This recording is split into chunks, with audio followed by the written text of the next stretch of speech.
Tame Impala have gone from being a small Perth band to one of Australia's most famous musical exports, or musical exports, as it says in the auto cue. They wanted you to sing it.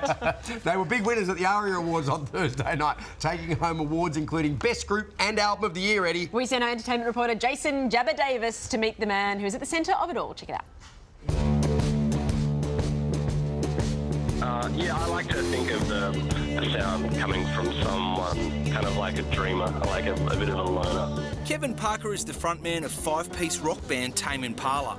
But when it's time to write songs and record an album, Kevin does it all on his own. He plays every instrument and records it all by himself in the bedroom of his Perth home. So is Tame Impala even a band? It's weird with Tame Impala because we're kind of a band, but we're not, you know. Like, when we're on tour, we couldn't be more of a band with, like, 5 dudes, you know. And when I'm, you know, but the albums are just me working in my studio. For me, that's just it's the time when I'm the most like creatively free, and things are the most powerful. It was in 2013 that things got serious for Tame Impala. They won a haul of ARIA awards, including Best Group and the coveted Album of the Year. That's something that they replicated on Thursday night.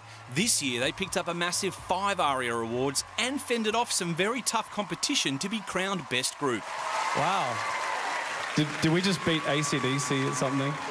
Was that a thing? Oh, and they also earned themselves a Grammy nomination, something that didn't seem to faze the laid-back star. How was the Grammys experience? We didn't go. We were practicing in Sydney, I think, for Big Day Out or something. Were you tuned in? Were you like, oh my God, we might win? I forgot it was on. I was like, oh, shit. The Grammys were on. Did we win? Someone was like, no, you know.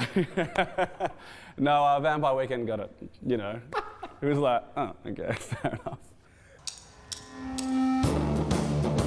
It's been a big couple of years for Tame Impala. They've played to hundreds of thousands of fans, headlining some of the most famous music festivals in the world. Been watched by millions on the biggest entertainment shows in the US. From their album Currents, please welcome Tame Impala. Kevin teamed up with his good friend Mark Ronson for one of the biggest records of the year, writing a bunch of songs for Uptown Special. And Tame Impala's own album Currents debuted this year at #1.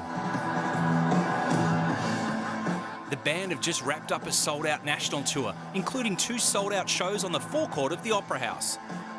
You were born in Sydney, but Tame Impala are a West Coast band. To be back here in Sydney playing at the Sydney Opera House, what does that mean to you? It's the logo when people think of Australia, you know, is that like the the thing we're in right now, you know. So, I mean, these days if I start thinking about how important it is, I start freaking out. It's only like weeks after that I'm like, oh wow, we did that, you know.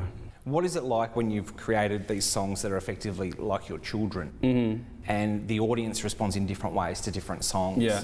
What does that feel like? It's completely fulfilling. It's the most fulfilling thing about making a song like that, is seeing people physically react to it, you know? It's like, it's not why I started doing it, but it's become, you know, the most important thing about it for me, is seeing like people's face when like their song comes on, you know? Like, that's such a powerful thing. I never used to realise, because I never even used to look at the audience. You know, like I used to be kind of like, you know, too shy, because if I stare at them and they're staring straight back at me, it's like, you know, just look away. But nowadays they need it. Well done, chaps.